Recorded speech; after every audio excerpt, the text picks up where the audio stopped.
The fluorescent lights of the diner buzzed like dying wasps above my head, casting everything in a sickly yellow glow that made the coffee in my cup look more like motor oil than anything drinkable. My feet throbbed inside my worn sneakers. 8 hours of carrying trays, forcing smiles at men who looked through me like I was made of glass, pretending the weight in my belly wasn't getting heavier by the day.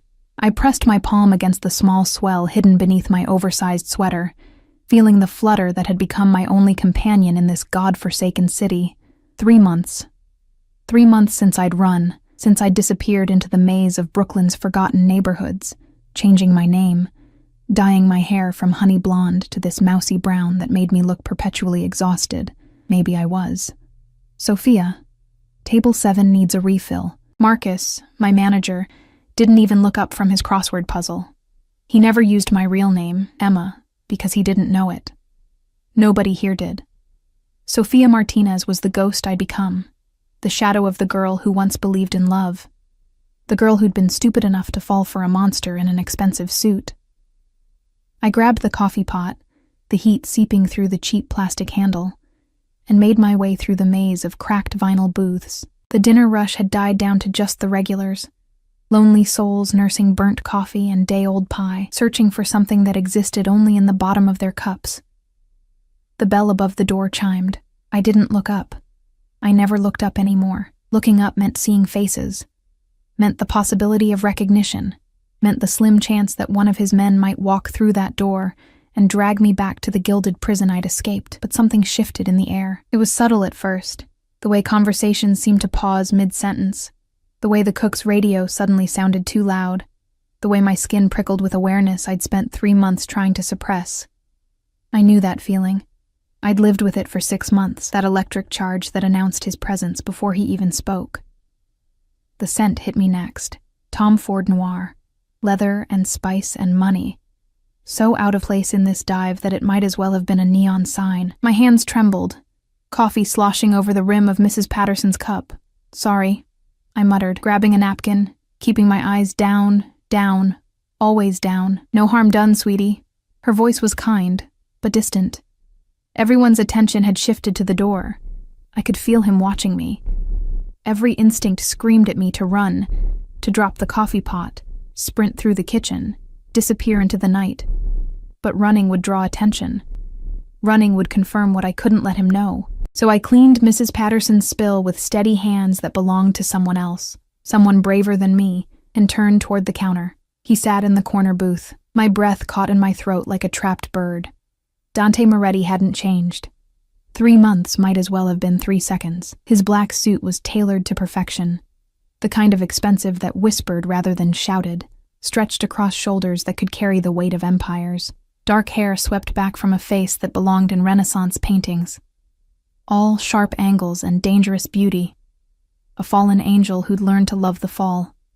But it was his eyes that destroyed me, gray like storm clouds, like gunmetal, like the sky before everything goes to hell.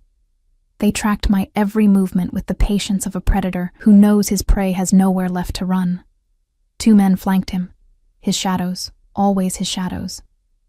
Marco with the scar across his jaw, and Luca, who smiled too much for someone who killed without hesitation. My manager approached their table, his usual gruffness replaced by something that looked like fear. Smart man. I turned away, focusing on wiping down the counter with mechanical precision. Maybe he hadn't recognized me. Maybe the hair dye and the weight loss and the exhaustion carved into my face had been enough. Maybe the brunette waitress. His voice cut through the diner's ambient noise like a blade through silk. Deep, accented with the old country his family had left 2 generations ago, but never truly abandoned. Send her over. My heart stopped. Marcus's eyes found mine across the room, confusion written plainly on his face. He didn't know. Couldn't know.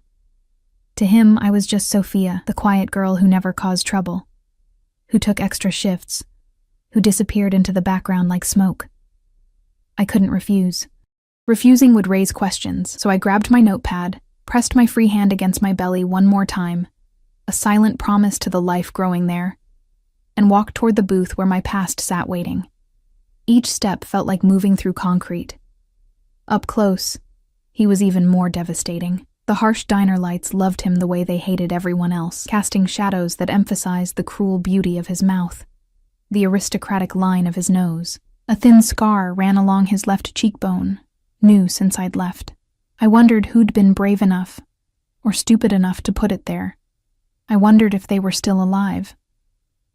"What can I get you?" My voice came out steady, another small miracle.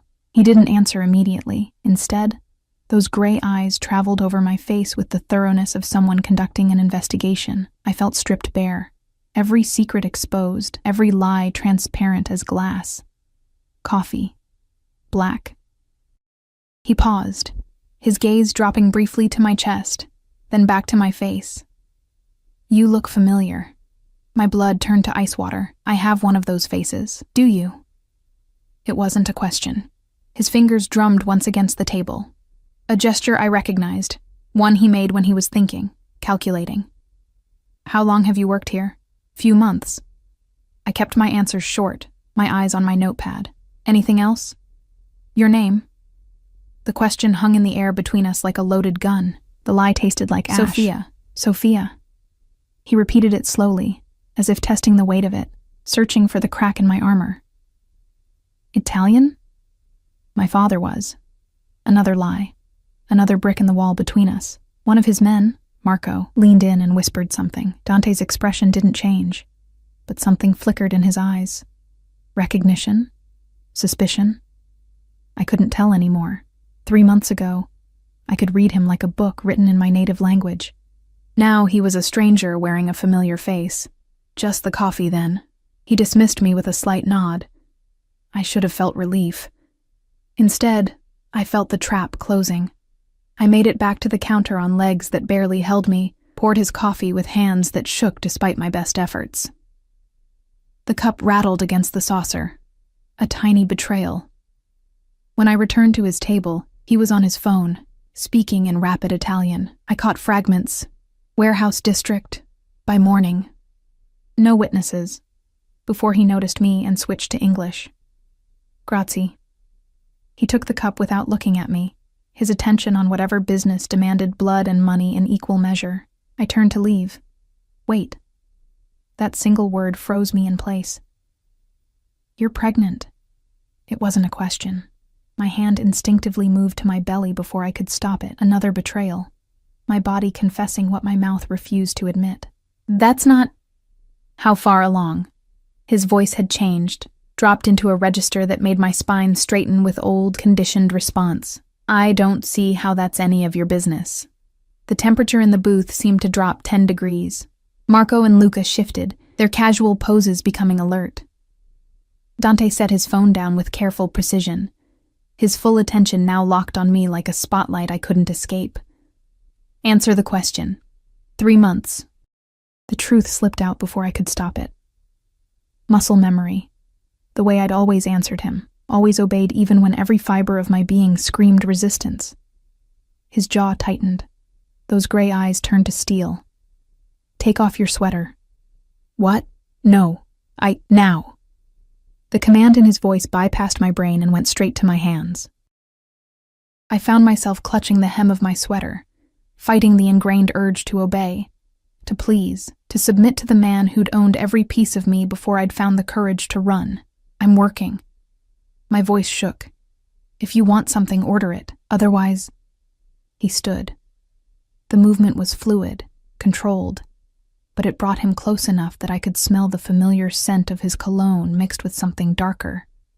Gunpowder, perhaps, or the metallic tang of violence. He towered over me, and despite everything, despite the fear and the anger and the desperate need to protect what grew inside me, my body remembered his hands in my hair, his mouth on my throat, the way he'd whispered my real name like a prayer and a curse. "Emma." The world stopped spinning. My real name, spoken in his voice, shattered the illusion I'd built.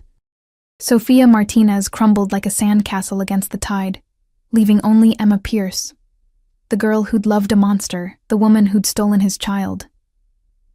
"I don't know what you're—" His hand shot out, not touching me, but close enough that I felt the heat of his skin. He gripped the edge of my sweater and pulled it up before I could stop him. The small bump was visible now, undeniable evidence. His face transformed. Rage and something else, something that looked almost like anguish, flickered across those perfect features before the mask slammed back into place. 3 months. He repeated my words, his accent thickening. My child. No. But the denial was hollow, worthless. You ran. His voice was soft now, deadly soft. You stole from me and you ran. I didn't steal anything. You took my son. He said it with absolute certainty, as if he could see through flesh and bone to know the truth. You took what belongs to me and you hid like a thief in the night. I'm not a thief, and this baby is mine. He finished, his hand moving to my stomach before I could step back. The touch was electric, his palm spread across the swell, possessive and gentle in equal measure, and I hated my body for responding, for remembering, for wanting despite everything. Get your hand off me. You're coming home. I'm not going anywhere with you. His smile was terrible. Yes, you are, Tesoro. You and our baby. You think you can run from me? You think there's anywhere in this world I won't find you? Dante, please, I've searched every corner of this godforsaken city. 3 months of looking, of tearing apart every lead, every whisper, and here you are, serving coffee in a place that doesn't deserve to breathe the same air as you. His other hand came up to cup my face, thumb brushing across my cheekbone with devastating tenderness. Did you really think I'd let you go? You'll kill me. The words tumbled out. 3 months of fear condensed into 4 syllables. Something flickered in his eyes. Hurt, maybe, or fury. Kill you? Amore, I would burn this entire city to ash before I let anyone harm you, including yourself. The baby is mine to protect, as are you. His hand tightened on my stomach, just slightly, a reminder of his claim. You're coming home tonight. We'll discuss your indiscretion when you're safe. This isn't safe. You're not safe. No, he agreed, his mouth curving into something that might have been a smile if it held any warmth. But I'm yours. And you, Emma Pierce, are mine. Every breath, every heartbeat, every drop of blood in your veins belongs to me. The bell above the door chimed again. 3 more men entered, all wearing the same expensive suits, the same predatory grace, Dante's backup, his insurance policy against my escape. Let's go. He released me, but his hand moved to the small of my back, guiding me with inexorable pressure toward the door. My things will be collected, along with whatever pathetic existence you've built here. His voice held contempt for the diner, for my disguise, for everything I'd done to escape him. Marcus started forward, confusion giving way to concern. Sophia? You okay? Dante's men moved as one, a wall of expensive fabric and concealed weapons. She's fine. Dante answered for me, his tone brooking no argument. Aren't you, Tesoro? I looked at Marcus. Kind, clueless Marcus, who had no idea what kind of man stood in his diner, who couldn't possibly understand that intervening would mean his death. I thought about running, about screaming, about fighting. But Dante's hand pressed against my back, right where he knew I was most sensitive, and his other hand rested on my stomach, on our child, and I knew with crystalline certainty that fighting would only end in blood. I'm fine. The lie was the last gift I could give Marcus. Just tell everyone I'm sorry. Dante guided me out into the night, into the waiting black SUV that gleamed like a hearse under the streetlights. Marco held the door open, his scarred face impassive. I climbed in because I had no choice. Dante slid in beside me, close enough that our thighs touched, and the door closed with the finality of a coffin lid. As the car pulled away from the diner, from my borrowed life, from the freedom I'd tasted for 3 precious months, Dante's hand found mine in the darkness. Welcome home, Amore, he whispered, bringing my knuckles to his lips. You have no idea how much I've missed you. And as the city lights blurred past the tinted windows, I felt the baby flutter inside me. A small, trapped thing, just like its mother. The penthouse smelled exactly as I remembered. Sandalwood and leather, expensive whiskey, and the faint metallic tang that never quite disappeared no matter how many times the cleaners scrubbed. Blood had a way of lingering in places like this, seeping into the marble and the mahogany, becoming part of the foundation. Dante's hand remained on my lower back as he guided me through the foyer, past the floor-to-ceiling windows that showcased Manhattan, like a kingdom laid out for its king. The city glittered below us, oblivious to the cage I'd just been locked inside. Nothing's changed. The words escaped before I could stop them. Everything's changed. His voice was low, dangerous. You made sure of that when you left. The living room opened before us, all sleek lines and dark furniture, art worth more than most people made in a lifetime, hanging on walls the color of midnight. A fire crackled in the fireplace, because of course he'd known he was bringing me back tonight. Of course he'd prepared. Dante Moretti didn't leave anything to chance. Sit. He gestured to the leather sofa, but it wasn't a suggestion. I remained standing, my arms wrapped around my middle, protecting the swell that had given me away. How did you find me? How did I? He laughed, but there was no humor in it. Tesoro, I own half the city. The other half fears me. Did you honestly think dyeing your hair and hiding in Brooklyn would be enough? You weren't looking in the right places. I was looking everywhere. He moved to the bar cart, poured 2 fingers of amber liquid into a crystal tumbler. Every hospital, every clinic, every women's shelter within 100 miles. I had men watching bus stations, train terminals, airports. I froze your bank accounts, tracked your phone until you were smart enough to destroy it. He'd done all of that. Of course he had. Then why did it take 3 months? Dante took a slow sip of his drink, his eyes never leaving mine. Because you were cleverer than I gave you credit for. Cash transactions only, no digital footprint, working in places beneath my notice. His lip curled. That diner, serving degenerates and drunks. Carrying my child while you pretended to be someone else. Our child. Mine. The word cracked like a whip. You lost the right to claim otherwise when you ran.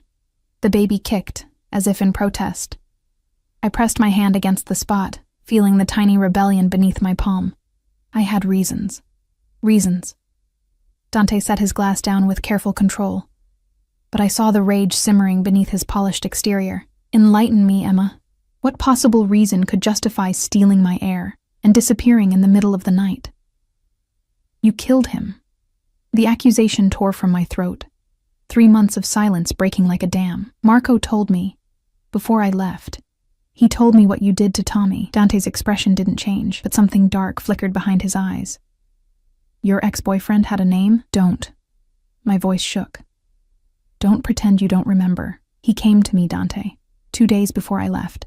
He was terrified, said he needed money to run because he'd stolen from you. He said you were going to kill him. He was right to be terrified. Dante's voice was ice. He stole $50,000 from one of my shipments. Did he mention that part when he was crying to you? He said it was a mistake. A mistake. Dante moved toward me with predatory grace. Each step measured, controlled. He skimmed from my operation for 6 months before I caught him. 6 months of thinking he was smarter than me, that I wouldn't notice money disappearing from my own warehouses. I backed up until my legs hit the sofa. You didn't have to kill him. Yes, I did. He loomed over me now, close enough that I could see the new scar on his face more clearly. A thin white line that somehow made him more dangerous, more beautiful. In my world, theft is betrayal. Betrayal is death. He knew the rules. He was 23 years old. He was a thief who made the mistake of running to my woman for help. Dante's hand shot out, gripping my chin, forcing me to meet his gaze. Did you give him money, Emma? The question hung between us like a blade. Answer me. $500. The confession felt like swallowing glass. It was all I had in cash. I told him to run, to get as far away as possible. Dante's jaw tightened, a muscle ticking beneath the skin. You helped him. I didn't know the whole story. I couldn't let him die. So instead, you made yourself complicit. His thumb brushed across my lower lip, the gesture almost tender, except for the fury in his eyes. Do you have any idea what my enemies would do if they knew Dante Moretti's woman was helping thieves escape justice? I'm not your woman. His laugh was harsh.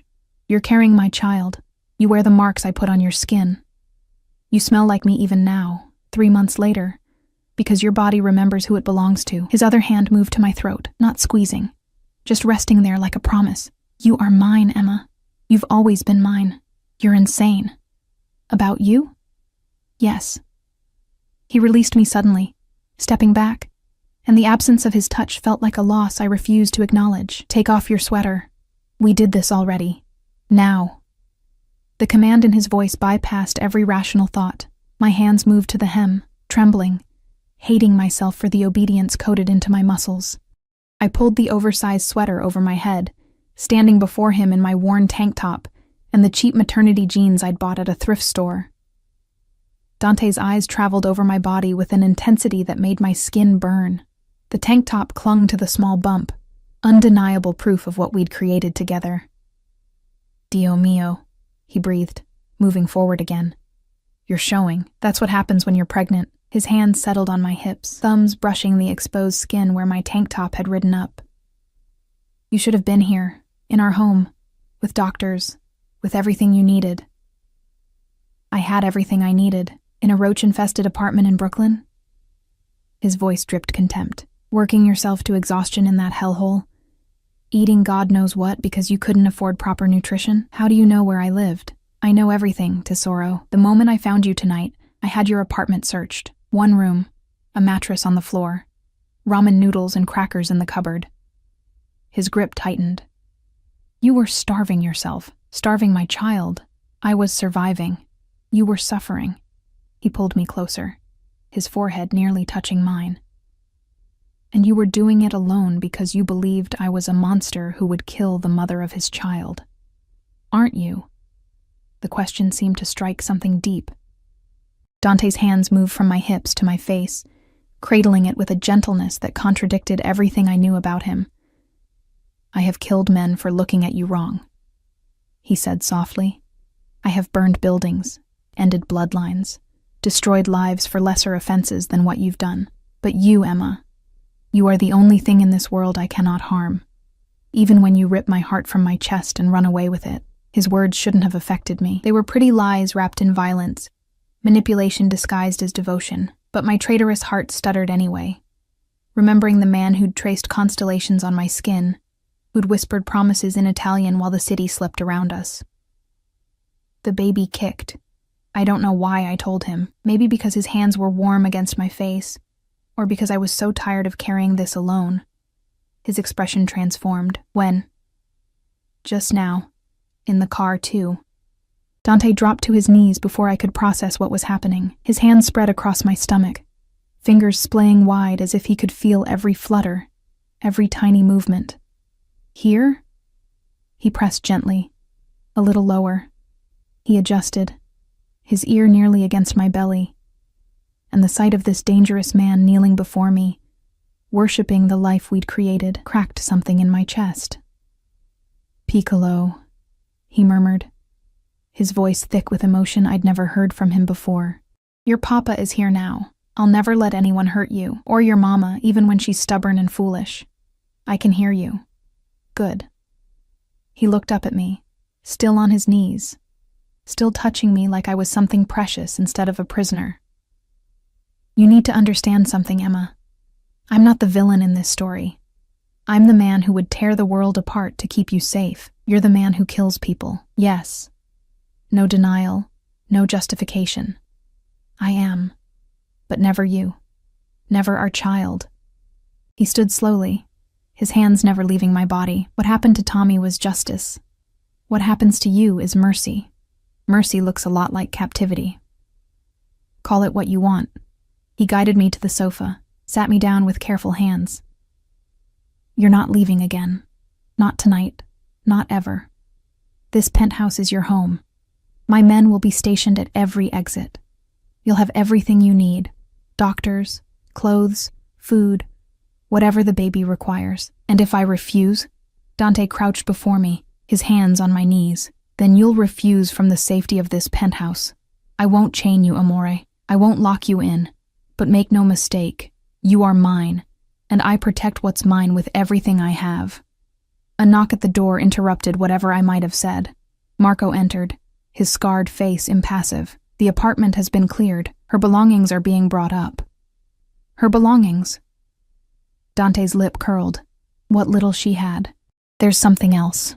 Marco's eyes flicked to me, then back to Dante. "We found a burner phone. Recent calls to a number in New Jersey." The temperature in the room dropped 10 degrees. "Who?" Dante's voice was deceptively calm. "Still tracing it, but, boss..." Marco hesitated. The call duration suggests more than just check-ins. Dante stood slowly, his entire demeanor shifting from tender to lethal. "Emma, who have you been calling?" My mouth went dry. "No one." "Don't lie to me." Each word was clipped, precise. "Not after everything. Who have you been calling?" "My sister." The truth tumbled out. "Just my sister, to let her know I was alive." "Your sister who lives in Ohio. She was visiting family in New Jersey. I called her once a week, that's all." Dante's jaw clenched. "What did you tell her?" "That I was safe, that I couldn't come home yet." "Did you tell her about the baby?" I hesitated a second too long. "Merda." He spun away, his hand raking through his hair. "Who else knows?" "Just her, I swear. Your sister, who talks to your mother, who talks to her friends, who talked to..." He cut himself off, his hands gripping the mantle of the fireplace so hard his knuckles went white. "Do you understand what you've done? If my enemies discover you're pregnant, discover there's an heir they can target..." "I was careful. Careful." He whirled on me. "You were reckless, stupid. You put yourself and our child at risk because you couldn't bear to let your family think you were dead. They deserve to know I'm alive. They deserve to bury an empty casket if it keeps you safe." The roar echoed off the walls, raw and terrible. Silence fell between us, heavy with his rage and my defiance. When he spoke again, his voice was controlled, but I heard the violence beneath it. "Marco, find out everyone she contacted, everyone who knows she's alive, pregnant, or in this city. I want names by morning. Boss, and double the security detail. No one in or out without my personal approval." Marco nodded and left, closing the door with a soft click. Dante turned back to me, and for the first time since he'd found me, I saw genuine fear in his eyes. "You don't understand the world I live in," he said quietly. "The enemies I've made. There are men who would cut our child from your womb just to hurt me. Women who would poison your food because they want my name, my power, my empire. And you called your sister from a traceable phone. I didn't know. You should have."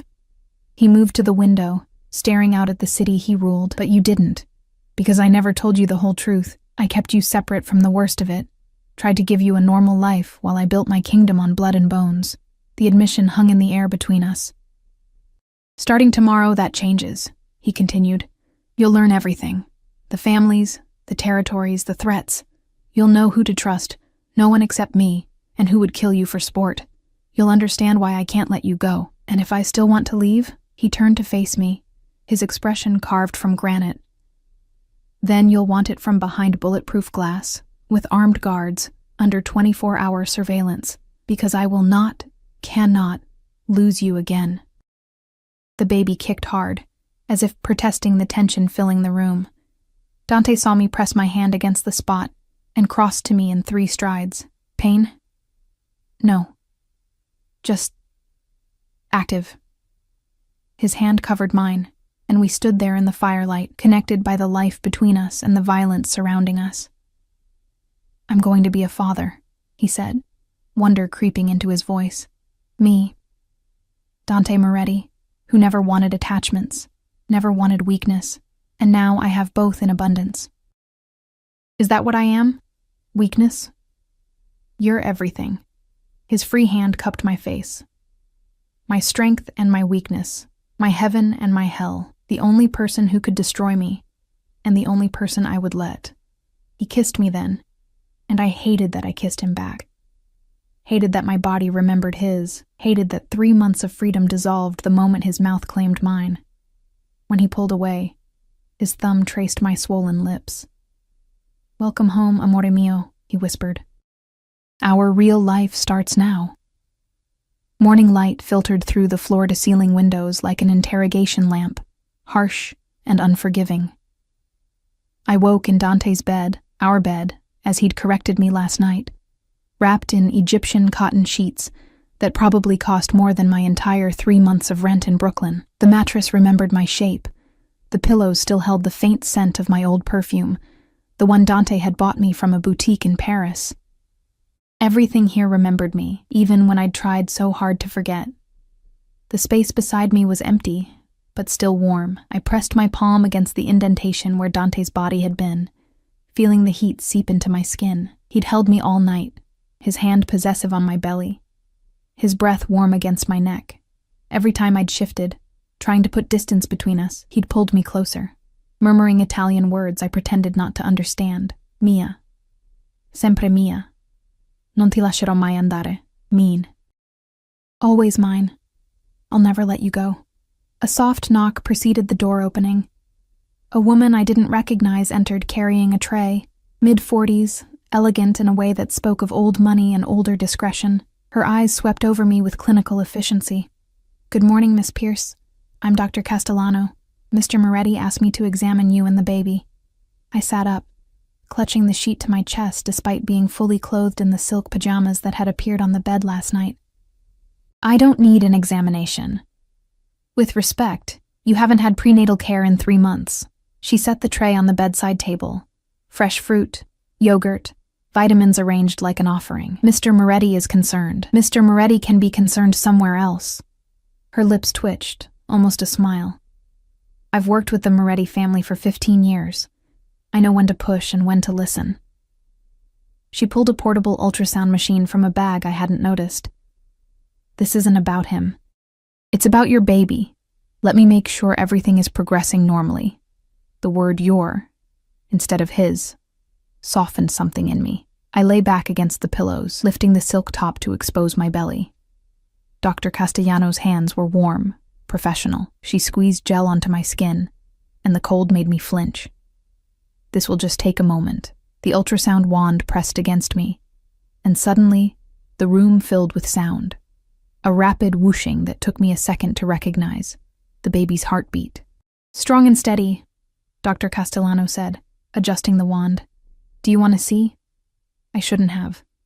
Looking would make it real, would make it harder to think about escape, about survival, about anything except the life growing inside me that was half me and half monster. But I nodded anyway. She turned the screen toward me, and there it was. A tiny form, fully shaped now, moving in the grainy black and white. Arms, legs, the curve of a spine. A hand moved to what might have been a mouth. Oh my God, I breathed. 13 weeks along, give or take a few days, the doctor confirmed. Everything looks perfect. Heart rate is excellent. Measurements are right on track. She paused. Though I can tell you've lost weight. When was the last time you had a proper meal? I ate. Ramen noodles and crackers aren't proper nutrition for a growing baby. She wiped the gel from my stomach with gentle efficiency. Mr. Moretti has arranged for a nutritionist to plan your meals. You'll also need to take these. She indicated the vitamins on the tray. Prenatal, iron, and omega-3s. Non-negotiable. Everything seems to be non-negotiable around here. Dr. Castellano's expression softened. He's terrified, you know, trying to control everything he can, because he can't control the fact that you ran, that he almost lost you both. She packed up her equipment. I'm not defending him. But in 15 years, I've never seen Dante Moretti afraid of anything until yesterday. She left before I could respond, the door clicking shut with wealthy discretion.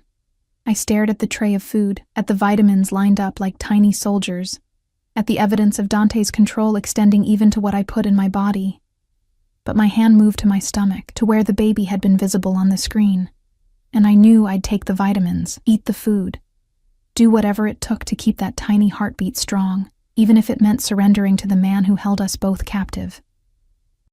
The bedroom door opened again. This time, Dante filled the frame, dressed in charcoal gray suit that transformed him from the man who'd held me in the night to the kingpin who ruled the city below.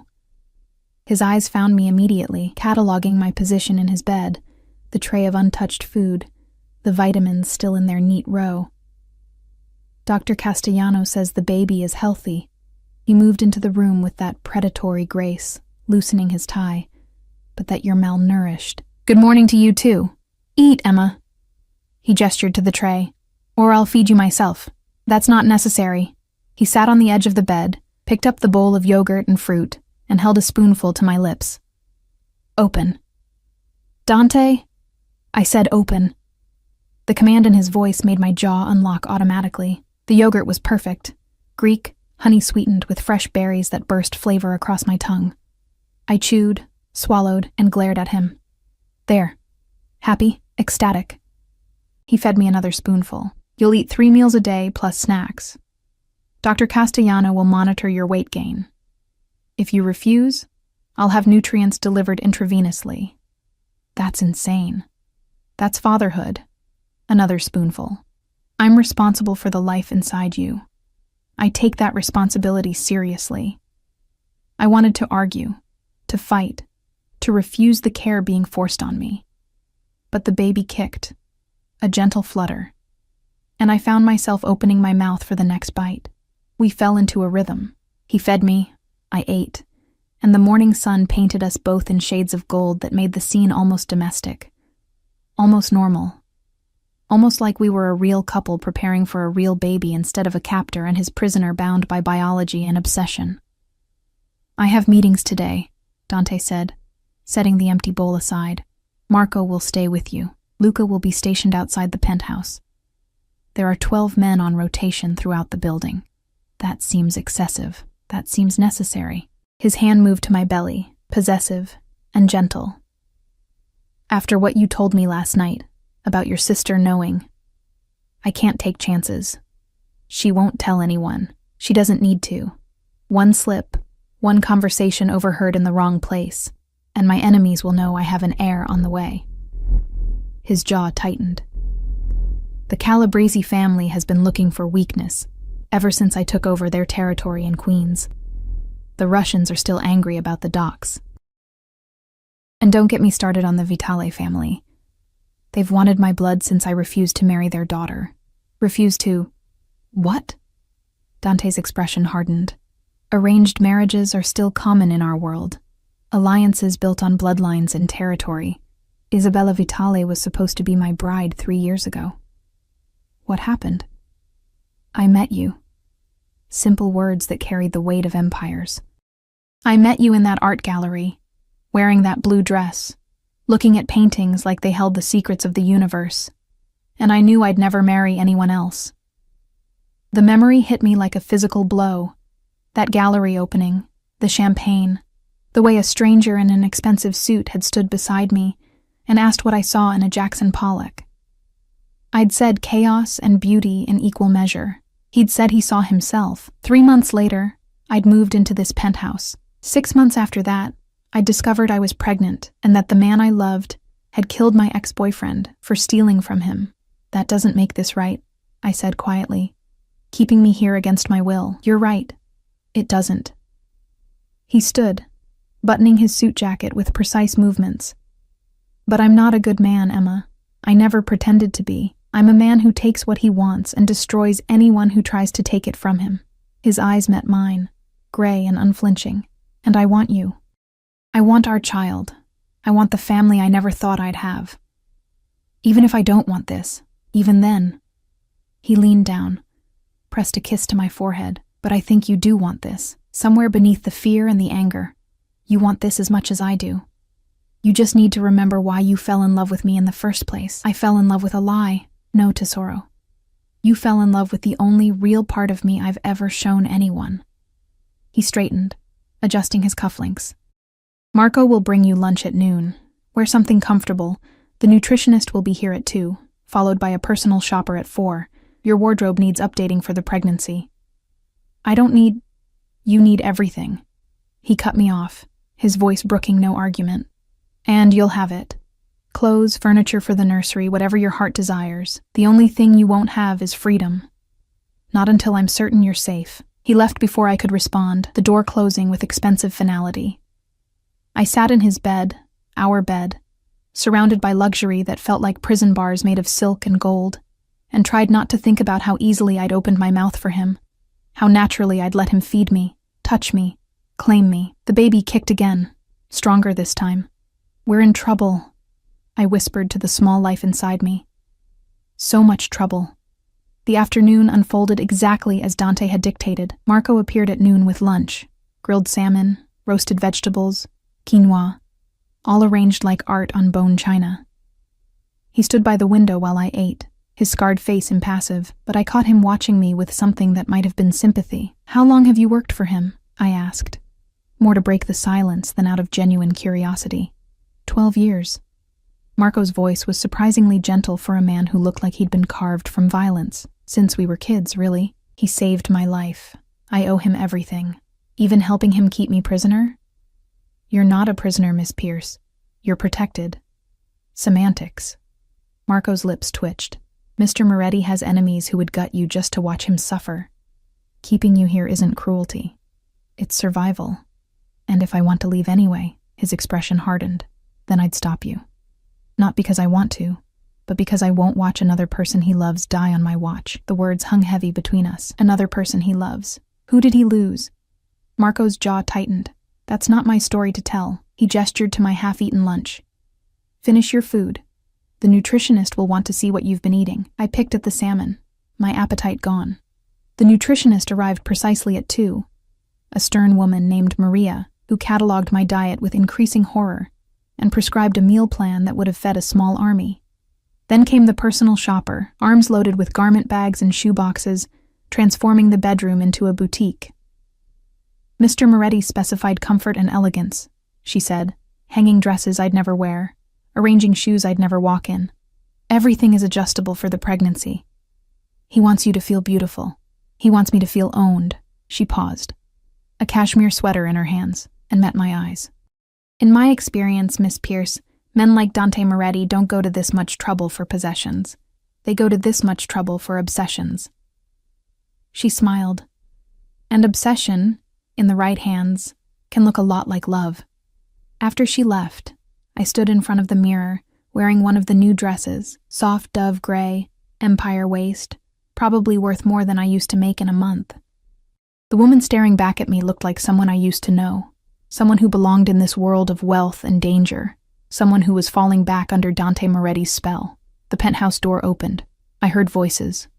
Dante's low rumble, another man's nervous tenor. Footsteps approached the bedroom. Dante appeared in the doorway, his tie loosened, his expression carved from stone. "We have a problem." My heart stopped. "What kind of problem?" "The kind that involves your ex-boyfriend." He moved into the room, and I saw Luca behind him, holding a tablet. Tommy wasn't working alone when he stole from me. The floor seemed to tilt beneath my feet. "What?" "Show her." Dante gestured to Luca, who brought the tablet forward. Security footage played on the screen. Grainy, black and white, but clear enough. Tommy, alive and moving, in what looked like a warehouse. But he wasn't alone. A woman stood beside him, her face partially obscured by shadow. Dante's finger tapped the screen, zooming in. My blood turned to ice. The woman was me, except it wasn't. Not really.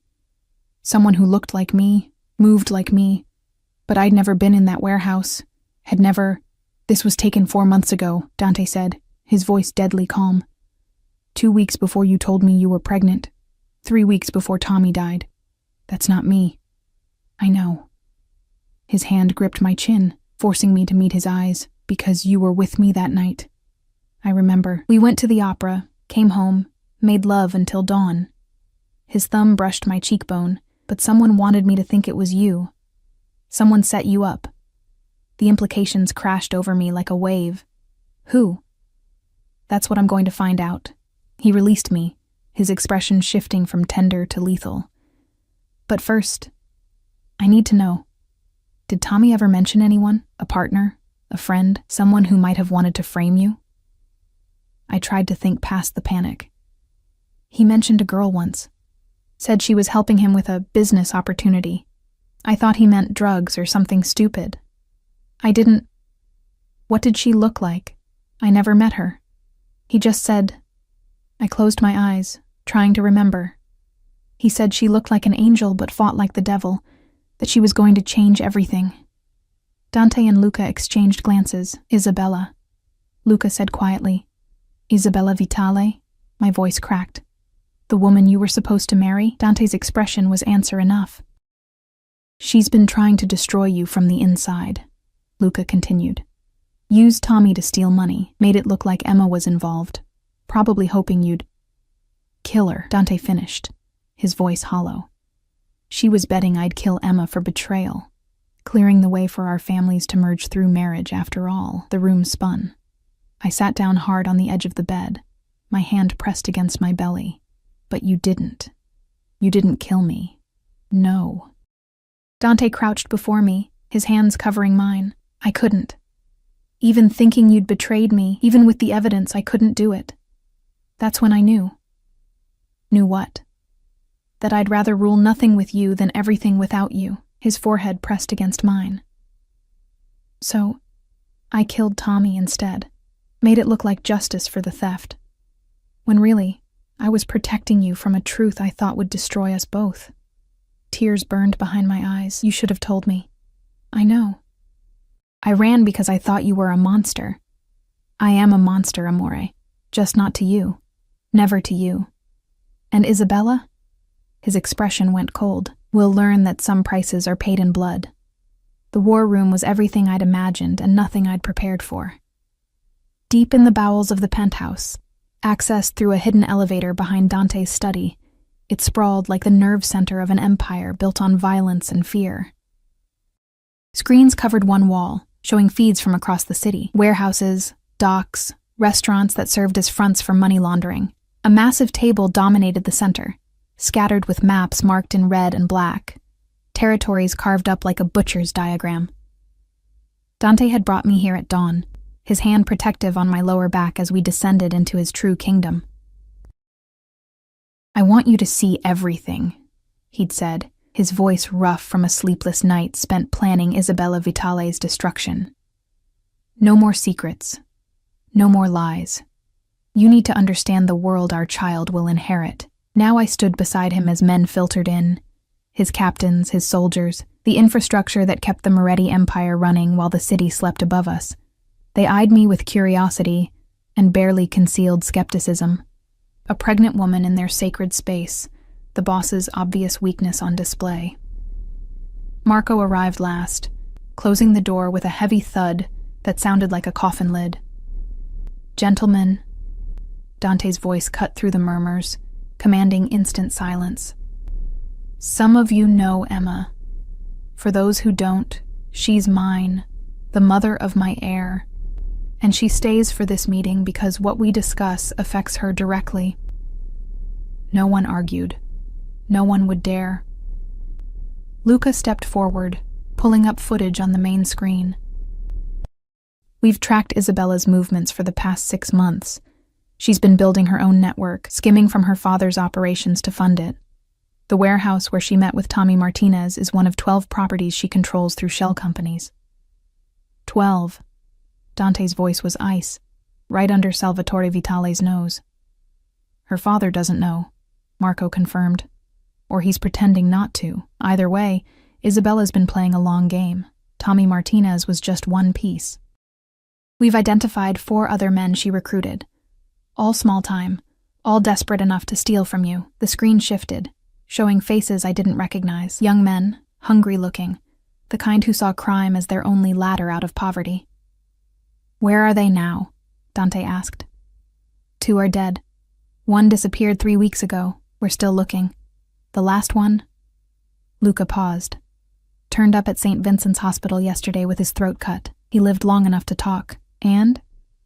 He confirmed Isabella orchestrated the entire operation, used a look-alike to frame Emma, planned to present the evidence to you after Tommy was dead, make it look like Emma was the mastermind. Luca's expression hardened. She wanted you to kill Emma yourself. Figured grief and rage would make you sloppy. Easy to manipulate into the marriage your families arranged. My stomach churned. I pressed my hand against the small swell of my belly, feeling the baby shift inside me. This woman, this stranger who looked like an angel, had tried to have me murdered by the man I loved. She underestimated you, I said quietly. Dante's hand found mine, fingers lacing together. She underestimated us. He turned back to his men. I want every property she owns burned to the ground, every account frozen, every man who worked for her brought to me alive. And Isabella? Marco asked. Untouched. For now. Dante's smile was terrible. I want her to watch everything she built turn to ash. Then I'll deal with her personally. Her father will retaliate, one of the captains warned. Salvatore Vitale won't let you destroy his daughter without consequences. Then he should have raised her better. Dante's voice was final. Meeting adjourned. I want updates every 6 hours.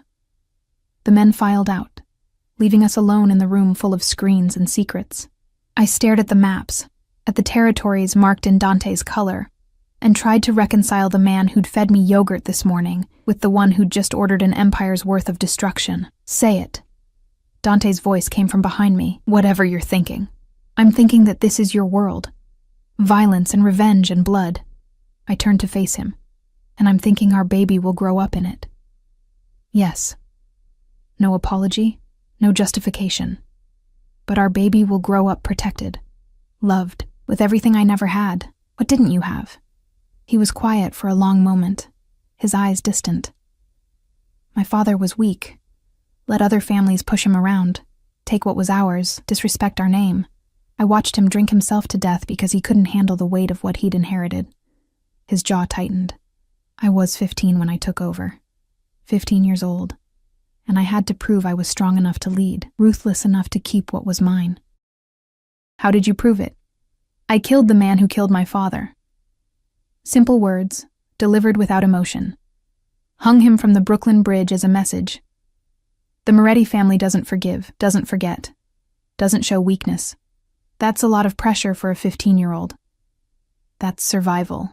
He moved closer, his hands settling on my hips. But with you, Emma, I'm not that scared kid anymore. I'm not fighting to prove myself. I'm fighting to protect what I love, by burning down Isabella's empire. By eliminating threats. His thumbs traced circles on my hip bones. She tried to take you from me, tried to trick me into killing you. There's no punishment severe enough for that crime. The baby kicked, hard enough that Dante felt it. His expression transformed, the killer disappearing, replaced by wonder. Fort, he murmured, strong, like their mother, or stubborn, like their father. He smiled. A real smile, the kind I'd fallen in love with in that art gallery. We're going to be terrible parents. Probably. I found myself smiling back. But at least the baby will never doubt we'd burn the world down for them. Never. He pulled me closer, his forehead resting against mine. I need you to trust me, Emma. I need you to believe that everything I do to keep you safe. Even holding me prisoner? Especially that. His lips brushed mine, soft and devastating, because losing you would destroy me. And a destroyed Dante Moretti is dangerous for everyone. The kiss deepened, and I let it. Let myself remember why I'd loved him despite the violence, despite the danger. His hands were gentle on my body, reverent, worshipping the changes pregnancy had brought. When we finally broke apart, we were both breathing hard. Come upstairs, he said against my mouth. Let me show you the nursery. You built a nursery? I had it built 3 months ago. The day you left, I knew I'd find you. Knew I'd bring you home. He took my hand, leading me toward the elevator. I've been preparing for our child since the moment you disappeared. The nursery took my breath away. Soft sage green walls, hand-painted with a forest scene that looked like something from a fairy tale. A crib made of dark wood, clearly custom, with linens so soft they felt like clouds. A rocking chair by the window, positioned to catch the morning light. Shelves already lined with books, toys, stuffed animals that probably cost more than my entire childhood, but it was the mural that destroyed me.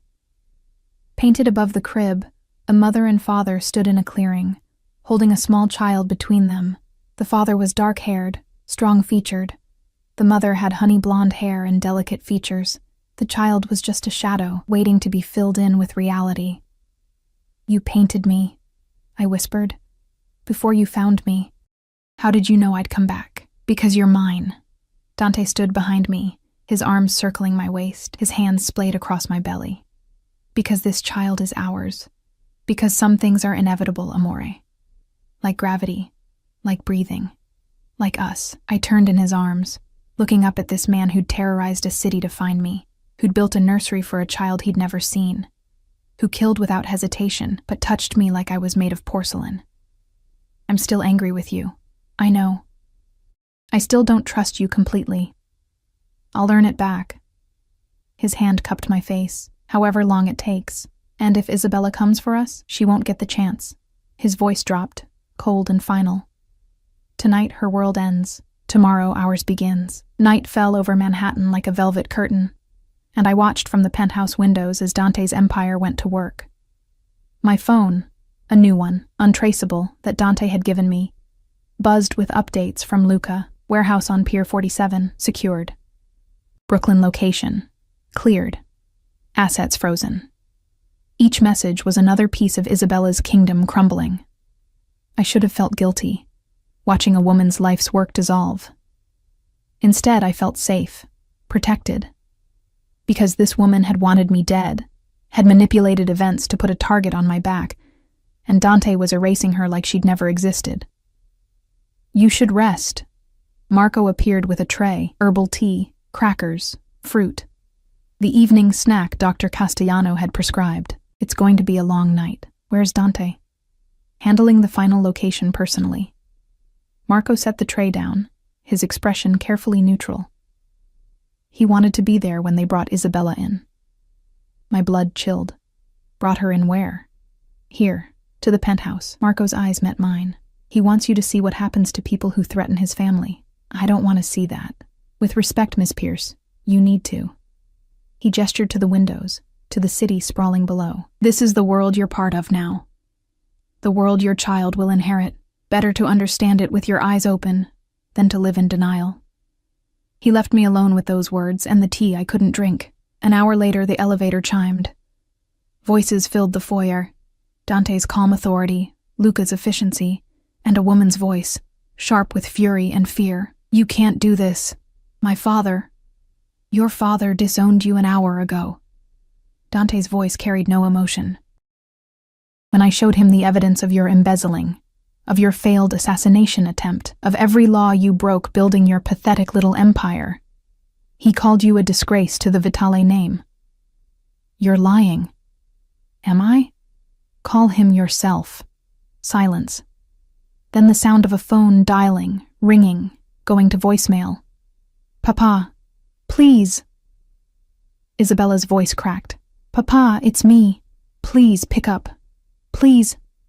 He's not going to save you. Dante again, closer now. No one is. Footsteps approached the living room. I stood frozen by the window, my hand pressed against my belly, as Dante entered with Isabella Vitale in tow. She was beautiful. That was the first shock. Delicate features, dark hair cascading over her shoulders, eyes like midnight. She wore designer clothes even in defeat, held herself with the pride of old money and older bloodlines, but when her eyes found me, that beauty twisted into something ugly. You, she hissed. You're the reason for all of this. No. Dante's hand settled on my shoulder, possessive and protective. You're the reason. You made the choice to steal, to frame, to attempt murder. Emma is simply the consequence of your failure. Isabella's gaze dropped to my belly, and I saw the moment she understood. You're pregnant. With my heir. Dante's voice held unmistakable pride. The child you tried to prevent by having their mother killed. I would have given you heirs. Isabella's composure cracked. Strong sons from two powerful families. Children who would have united our empires. Instead you chose her. A nobody. An outsider who doesn't understand our world. She understands love. Dante pulled me closer. Something you've never comprehended. Isabella laughed, bitter and sharp. Love? You think love matters in our world? Power matters. Blood matters. Legacy matters. That baby she's carrying will make you weak, Dante. Your enemies will use it against you. Let them try. His voice dropped to a whisper, and they'll learn what happens when someone threatens my family. He gestured to Marco, who stepped forward with a tablet. Show her. The screen displayed financial records, properties, accounts. Everything Isabella had built, now systematically destroyed. Each asset seized, each connection severed, each ally turned away. "You have nothing," Dante said simply. "No money, no properties, no family. You're a ghost in a world you tried to rule. You can't. My father will." "Your father signed the papers himself." Marco showed her the documents. "He's disowned you, Isabella. You're no longer a Vitale. You're nothing." I watched her face crumble, watched the realization of total defeat sink in. Part of me felt pity, a small part. The rest remembered that this woman had wanted me dead, had manipulated events to make the man I loved into my executioner. "What happens now?" Isabella's voice was barely a whisper. "Now?" Dante considered. "You leave New York, tonight. Luca will escort you to the airport. You have a one-way ticket to Rome and enough money for 6 months. After that, you're on your own. You're letting me live?" Shock colored her features. "I'm letting you exist." Dante's correction was deliberate, because killing you would start a war I don't need. "But make no mistake, if you ever set foot in this city again, if you ever come near my family, if you even speak Emma's name, I won't be merciful twice." Isabella's eyes found mine one last time. "He'll get tired of you," she said, venom in every word. "Men like Dante Moretti don't stay faithful, don't stay satisfied. Give him a year, maybe 2, and he'll be looking for something new, something better. That's the difference between you and me." I kept my voice steady, channeling strength I wasn't sure I possessed. "You see him as a prize to be won. I see him as a man to be loved. And love doesn't expire when things get difficult." Dante's hand tightened on my shoulder. "Get her out of here," he told Luca. "I don't want to see her face again." They escorted Isabella to the elevator, her designer heels clicking against marble like a countdown. When the doors closed on her furious, defeated expression, the penthouse fell silent. Dante turned me in his arms, his hands framing my face. "You defended me," he said. Wonder in his voice. "You defended me first." I pressed my palm against his chest, feeling his heartbeat race beneath expensive fabric. 3 months ago, when you couldn't bring yourself to believe I'd betrayed you, you chose love over evidence, over logic. I chose you. He kissed me softly. "I'll always choose you." The baby kicked between us and we both smiled. "Come to bed, amore," Dante murmured against my mouth. "Let me show you what forever looks like." 6 months later, the first snow of winter fell over Manhattan like a benediction. I stood at the nursery window, my hand resting on the swell of my belly. Massive now, heavy with the life ready to enter the world any day. Behind me, Dante assembled a crib mobile, cursing softly in Italian when the pieces refused to cooperate. The sight of the city's most feared crime lord struggling with baby furniture made me smile despite the Braxton Hicks contractions that had been plaguing me all morning. "You could ask Marco to do that," I said, watching his reflection in the window. "Marco doesn't get to build our son's first mobile." Dante's voice held absolute conviction. "That honor is mine, our son." The ultrasound at 20 weeks had confirmed what Dante had somehow known from the beginning. A boy with his father's strong heartbeat, and his mother's stubborn refusal to cooperate during measurements. Dr. Castellano had laughed when the baby kept turning away from the scanner, hiding his face like he already understood the value of privacy in the Moretti world. We'd named him Alessandro, after Dante's grandfather, the one good man in a family tree full of violence. "How are you feeling?" Dante abandoned the mobile, crossing to me with those careful steps he'd adopted once my center of gravity shifted. His hands settled on my hips, supporting weight I could no longer carry alone. Like I'm smuggling a bowling ball, I leaned back against his chest. "Dr. Castellano says any day now." "Good." His palms spread across my belly, and Alessandro responded immediately, pushing against his father's touch. "I'm ready to meet him, ready to hold him, ready to start our real life." Our real life had already begun, though neither of us had noticed exactly when. Maybe it was the night Isabella left, when Dante had carried me to bed and made love to me like I was something precious he'd almost lost. Maybe it was the morning I'd woken to find him reading pregnancy books, taking notes in the margins with the same intensity he brought to business dealings. Or maybe it was the afternoon I'd attended my first family meeting, 8 months pregnant and unafraid, and watched hardened criminals defer to the woman carrying the Moretti air. The shift had been gradual, like seasons changing. My anger had softened into understanding. His possessiveness had evolved into partnership. We'd learned to navigate the violence of his world and the vulnerability of mine, finding balance in the space between. I'd stopped thinking about escape 3 months ago. Now I thought about home. "Your mother called again," I said, watching the snow accumulate on the windowsill. "She wants to visit after the baby comes." Dante tensed. His relationship with his mother was complicated. She'd remarried after his father's death, moved to Florida, built a life separate from the empire her son controlled. They spoke rarely, and never about the business that had consumed her first husband. "What did you tell her?" "That she's welcome whenever she wants to come." I turned in his arms, meeting those gray eyes that still made my heart stutter. Alessandro should know his grandmother, both of them. My own mother had visited twice, her initial horror at my situation giving way to grudging acceptance when she saw how Dante treated me, like a queen, like the center of his universe, like everything he'd never known he wanted until I'd stumbled into his gallery and changed his world. "You're too forgiving," Dante murmured, his thumb tracing the curve of my jaw. "I'm practical," I corrected. "Our son deserves a family, Dante. Not just soldiers and business associates, real family. People who love him without agenda. He'll have you." Dante's hand moved to my belly again. That's more than I ever had. The raw honesty in his voice still surprised me sometimes. 6 months of living together without the option of running had stripped away the walls between us. We'd fought, God, how we'd fought, about his overprotectiveness, my stubbornness, the future we were building on a foundation of blood and money. But we'd also laughed, made love, planned for a child who would inherit both our strengths and our flaws. "He'll have both of us," I said firmly. "You're going to be an amazing father."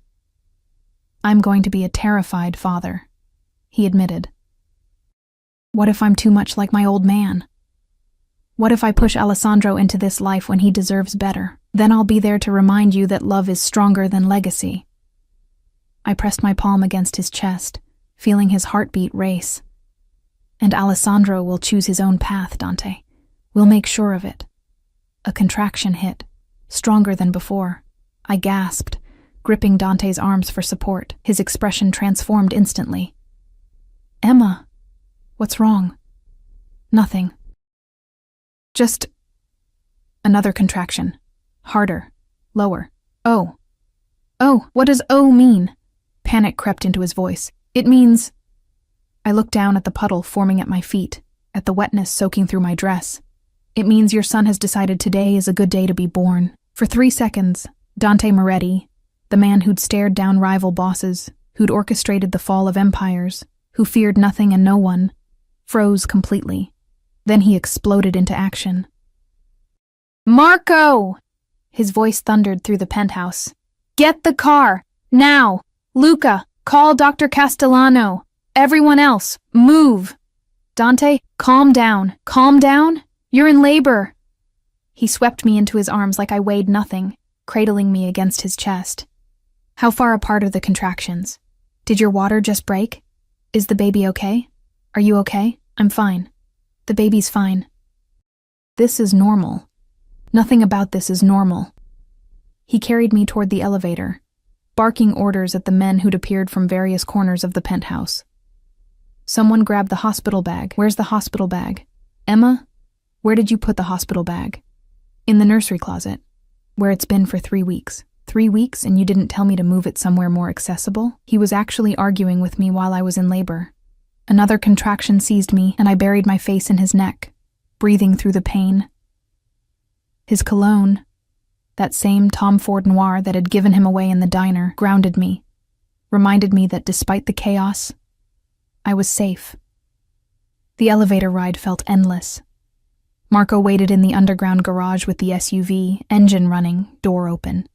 Dante settled me in the back seat with a gentleness that contradicted his obvious panic. "Drive carefully but quickly," he ordered Marco. "Every red light is optional. If anyone tries to pull us over, they're getting a new car." "We're not stealing a police car," I managed between contractions. "Watch me." The drive to Mount Sinai took 15 minutes that felt like hours.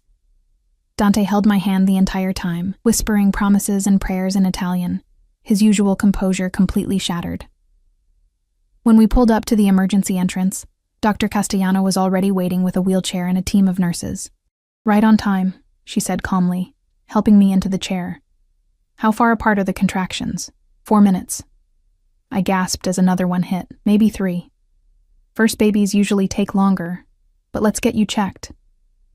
She wheeled me toward the elevators while Dante hovered, his hand never leaving my shoulder. The private suite he'd reserved months ago was ready, more like a luxury hotel room than a hospital, with soft lighting and comfortable furniture, and a view of the city that reminded me how far I'd come from that diner in Brooklyn.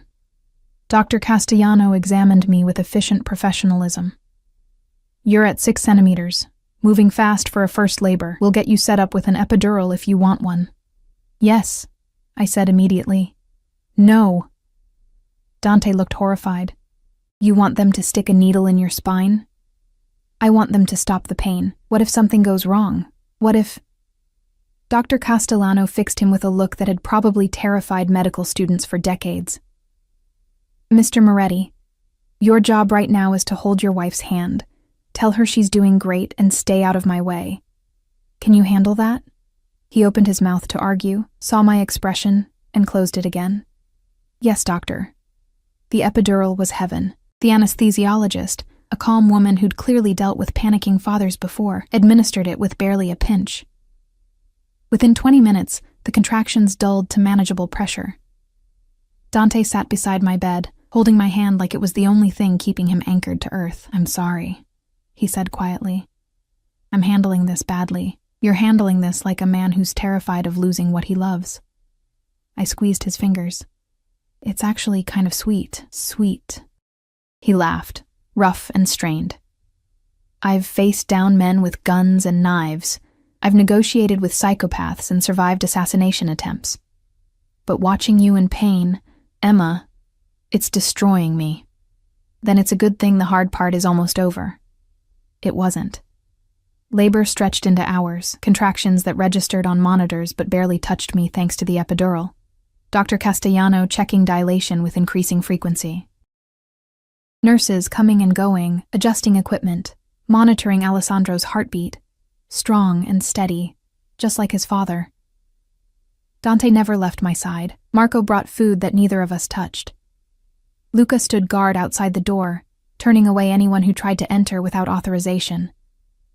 My mother called twice, and Dante handed me the phone both times, his expression soft when I talked to her about normal things, the weather, the nursery colors, how excited she was to meet her first grandchild. Around midnight, something changed.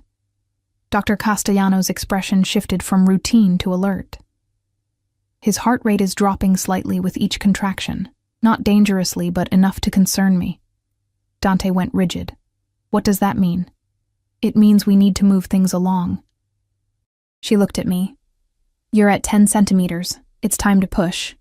The next hour blurred into a haze of effort and exhaustion, pushing with contractions I couldn't feel, guided by Dr. Castellano's calm directions and Dante's whispered encouragement. The epidural had done its job too well.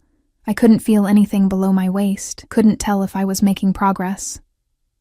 "I can see his head," Dr. Castellano announced. "One more good push, Emma. One more, and you'll meet your son." I looked at Dante, at this man who'd torn apart a city to find me, who'd built a nursery before he knew if I'd ever return, who was crying now, actually crying, as our child prepared to enter the world. "Together," I whispered.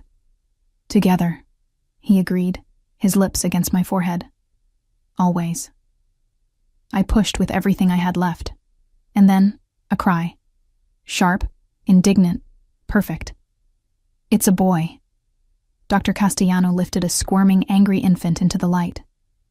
A healthy, beautiful boy. They placed Alessandro on my chest, this tiny creature covered in vernix and fury, and the world stopped. He had Dante's dark hair, my nose and lungs that announced his displeasure at being evicted from his warm sanctuary. "Oh my God," I breathed, my hands cradling his small head. "Oh my God, Dante, look at him." Dante was looking. Staring, actually, like he'd never seen anything more miraculous. His hand reached out, trembling, to touch Alessandro's cheek. Our son turned toward the touch, mouth opening in instinctive search for food. "He knows you," I whispered. "Alessandro." Dante's voice broke on the name. "My son. My son." Dr. Castellano and her team worked around us, delivering the placenta, cleaning me up. But I barely noticed. All my attention was on the baby in my arms, and the man beside me who'd transformed from crime lord to father in a single heartbeat. After they'd cleaned Alessandro and done all the checks, perfect scores, healthy lungs, strong reflexes, a nurse helped me try nursing. He latched immediately, greedy and determined. "Just like his father," I said, exhausted and exhilarated. "Strong like his mother," Dante countered. He'd pulled a chair close to the bed, one hand on my shoulder, the other supporting Alessandro's back. "Emma, He stopped, swallowed hard. "I don't have words. For this. For you. For what you've given me. You gave me this too. I gave you fear and captivity and a life you never asked for. You gave me Alessandro. You gave me love, even when I didn't want it. Even when I ran from it. I leaned my head against his arm, feeling the steady warmth of him. You gave me home, Dante, real home. The kind that doesn't need walls or locks or guards, just us." He kissed me then, soft and reverent, while our son nursed between us. 3 days later, we brought Alessandro home to the penthouse. The nursery that had waited empty for months finally fulfilled its purpose. Dante changed his first diaper, badly, with Marco watching from the doorway and offering completely unhelpful advice. I nursed Alessandro in the rocking chair while snow continued to fall outside the windows. Our son slept in the custom crib, his small chest rising and falling with the rhythm of new life. That first night home, Alessandro woke every 2 hours, crying with the indignation of someone who'd been promised luxury and received hunger instead. Dante brought him to me each time, then sat beside us while I fed our son, his hand gentle on Alessandro's dark hair. "Thank you," he said during the 3 a.m. feeding. "For running, for being caught, for giving me a reason to be better than I was. You were always better than you thought." "No." He met my eyes in the dim nursery light. "I was a monster playing at being human. But you, Emma, you made the playing real. You made me want to be the man you saw when you looked at me in that gallery." "I saw you," I said simply. "The real you. The one who reads poetry and loves art and cries when his son is born. The one who would still burn the world for you." "I know," I smiled. "But now you have 2 people to burn it for." Alessandro finished nursing and promptly spit up on Dante's expensive silk pajamas. Instead of flinching, my dangerous, violent, beautiful man simply laughed and wiped his son's mouth with tender care. "Welcome to fatherhood," I said. "Welcome home," he countered, kissing both of us. "To all of us." Spring came to Manhattan with cherry blossoms and longer days. Alessandro was 3 months old, growing strong and alert, tracking his father's movements with eyes that were turning from newborn blue to Moretti gray. I'd lost most of the pregnancy weight, gained a few scars from motherhood, and discovered a strength I'd never known I possessed. The penthouse had transformed into something new, still luxurious, still protected, but softer now. Baby toys scattered across expensive rugs.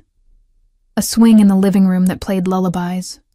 Bottles sterilizing in the kitchen where Dante's chef prepared both gourmet meals and simple purees for when Alessandro started solids.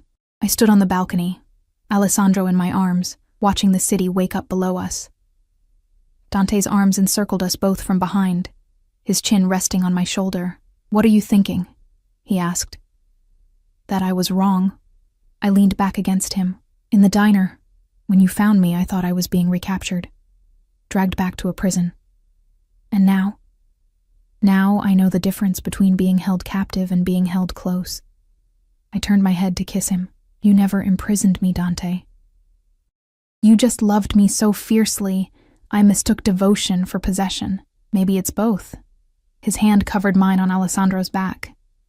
"Maybe I do possess you, and you possess me, and that's what love is, belonging so completely to someone that freedom looks like loneliness." Alessandro cooed, waving his small fist at the morning sun. Our son is going to grow up thinking this is normal, I said. Penthouse views and bodyguards and a father who controls half the city. Our son is going to grow up knowing he's loved. Dante's correction was firm. Everything else is just details. Marco appeared in the doorway, holding a tablet. Boss, the shipment from Rotterdam arrived. You wanted to know immediately. Dante tensed slightly, business calling even on a peaceful morning. But then he looked at Alessandro, at me, and shook his head. It can wait an hour. His arms tightened around us. Tell them I'm busy. Marco's scarred face split into something that might have been a smile. Yes, boss. He left us alone on the balcony, a family built from violence and fear and love that refused to die even when I'd run from it. I never thought I'd have this, Dante whispered, his voice thick with emotion. A family. A son. A woman who loves me despite knowing exactly who I am. I love you because of who you are. I turned in his arms, Alessandro between us. The good and the bad. The monster and the man. All of it. He kissed me then, deep and slow, while our son made happy noises between us and the city stretched out below. His kingdom. My home. Our future. When we finally pulled apart, Dante rested his forehead against mine. Welcome home, Emma Moretti, he said. And this time, I didn't correct him about the name I'd never officially taken, but had claimed nonetheless. Because he was right. I was home. We were home. And nothing, not fear, not doubt, not the violence of his world or the innocence I'd lost, could change that now. Alessandro yawned, tiny and perfect, and we both laughed. Come on, I said, heading back inside. Your son needs a nap, and his father needs to learn how to run an empire on 4 hours of sleep. I can function on 2, Dante said, following us. I've done it before. That was before you had a 3-month-old who thinks 3 a.m. is party time. He's establishing dominance early. I respect that. I laughed, settling into the rocking chair while Dante dimmed the lights. Alessandro's eyes were already drooping, milk-drunk, and content. As I rocked our son to sleep, Dante stood by the window, watching the city, watching us, watching the life he'd fought so hard to claim. And in that moment, surrounded by soft light and the sound of our baby's breathing and the man who'd searched an entire city to find me, I finally understood. Love wasn't freedom. Love was choosing your cage and filling it with everything that mattered. The baby. The man. The future we'd build together on foundations of blood and tenderness in equal measure. Alessandro's breathing deepened into sleep. I carried him to his crib, laying him down with practiced care. Dante's hand found mine in the darkness, and together we stood over our son, watching him dream whatever infants dream, his small fists curled against his cheeks. You and the baby are mine, Dante had said that night in the diner, claiming us both. He'd been right. But what he hadn't known, what neither of us had known, was that we'd claimed him right back. And in the claiming, we'd all found home.